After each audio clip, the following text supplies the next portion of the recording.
Hello guys, today's our topic is high risk pregnancy. जैसे कि हमें नेम से ही पता लग रहा है कि हाई रिस्क प्रेगनेंसी मीन जो प्रेगनेंसी एट रिस्क पर है, वुमेन को कोई भी कॉम्प्लिकेशंस आ सकती हैं जिससे क्या है कि मदर और बच्चे की हेल्थ पर इफ़ेक्ट पड़ेगा। So high risk pregnancy means mother and baby have higher chances of health problems before, during और after the delivery. So high risk pregnancy का क्या मतलब होता है कि मदर और बेबी को बहुत ज़्यादा हायर चांस है किसी भी हेल्थ प्रॉब्लम के या फिर किसी भी हेल्थ कॉम्प्लिकेशंस के। ये कब भी डेवलप हो सकते हैं, जैसे बिफोर डिलीवरी डेवलप हो सकते हैं, ड्यूरिंग डिलीवरी डेवलप हो सकते हैं और आफ्टर डिलीवरी भी डेवलप हो सकते हैं। So during pregnancy stage mother को बहुत ज़्यादा चांसेस है किसी भी कॉम्प्लिकेशंस के। सो हाई रिस्क प्रेगनेंसी में क्या है कि वुमेन को बहुत अच्छे से अपना ध्यान रखना चाहिए सो दैट कि उसे कोई भी कॉम्प्लिकेशंस ना आए। सो कॉजेज़ क्या क्या कारण है हाई रिस्क प्रेगनेंसी के? मैटरनल एज, जैसे कि अगर टीन एज प्रेगनेंसी है उसमें बहुत ज़्यादा चांसेस हैं कोई भी कॉम्प्लिकेशन डेवलप होने की। अगर एडवांस्ड एज है 30 के बाद वुमेन ने कंसीव किया है उसके बाद भी प्रेगनेंसी में बहुत सारी कॉम्प्लिकेशंस आ सकती हैं। प्री एग्जिस्टिंग डिसीजेस, जैसे वुमेन को हाई बीपी, हार्ट की या किडनी की या डायबिटीज़ की कोई कंडीशन है तो उसके कारण भी उसको प्रेगनेंसी में प्रॉब्लम आ सकती है। पुअर न्यूट्रिशन, अगर वुमेन को अनीमिया हुआ है या फिर कोई भी विटामिन की डेफिशिएंसी है जिसके कारण भी क्या है कि उसकी प्रेगनेंसी कॉम्प्लिकेट हो सकती है। या फिर वुमेन अंडरवेट है, जो ओबीज है, उसके कारण भी उसको during pregnancy and delivery complications आ सकती हैं।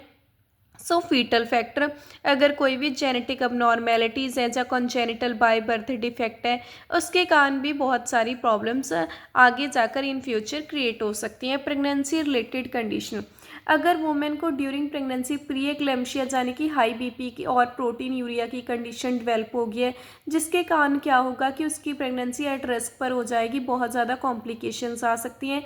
एक्लेम्शिया ड्यूरिंग प्रेगनेंसी, अगर वुमेन को सीजर्स या फिर फिट्स पड़ रहे हैं उसके कारण भी उसकी प्रेगनेंसी में और उसकी डिलीवरी में प्रॉब्लम्स आएंगी। गेस्टेशनल डायबिटीज़ यानी कि ड्यूरिंग प्रेगनेंसी वुमेन को अगर डायबिटीज़ मेलाइटस हो गई है तो भी उसको बहुत सारी फर्दर कॉम्प्लिकेशंस आ सकती हैं।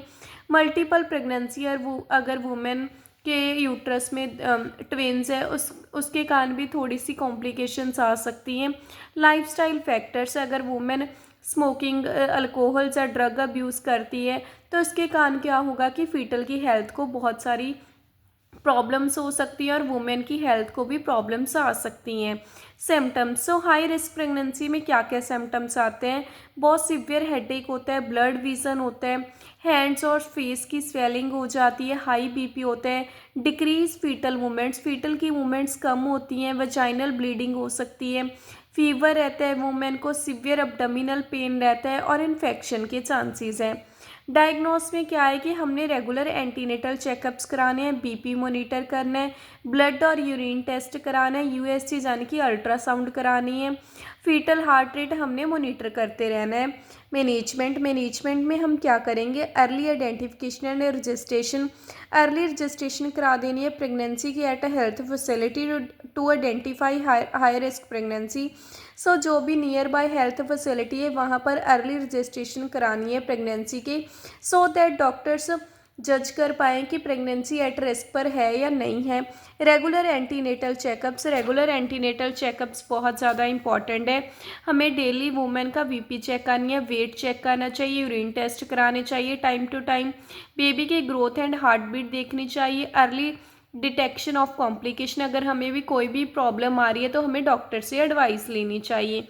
Lifestyle and nutritional care, women should take balance diet, women को बैलेंस डाइट लेनी चाहिए, protein rich, iron, calcium and vitamin लेने चाहिए, प्रॉपर रेस्ट एंड स्लीप लेनी चाहिए, जैसे कि 8 आवर्स की स्लीप नेसेसरी लेनी चाहिए और आफ्टरनून में नैप ले सकती है।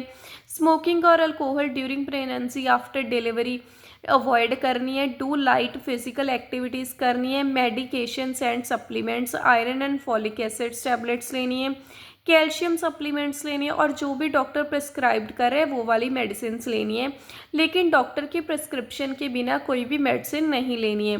Guidance, educate the women about the risk and care, हमें जो भी हेल्थ केयर वर्कर्स हैं उनको वुमेन को एजुकेशन देनी चाहिए कि प्रेगनेंसी को में कौन से रिस्क डेवलप हो सकते हैं, कौन सी कॉम्प्लिकेशंस आ सकती हैं और उन कॉम्प्लिकेशंस को कैसे सॉर्ट आउट करना है, कैसे उसका सोल्यूशन निकालना है, ये सब हमें बताना चाहिए। और बताना चाहिए कि ड्यूरिंग प्रेगनेंसी कैसे अपनी केयर करनी है और वुमेन को एडवाइस करनी चाहिए कि कोई भी स्ट्रेस और एनजाइटी ना लें। होप सो आपको ये वीडियो अच्छी लगी हो। प्लीज़ मेरे चैनल को सब्सक्राइब करें, लाइक करें, कमेंट कर मुझे बताएं नेक्स्ट वीडियो में किस टॉपिक पर बनाऊं। Thank you.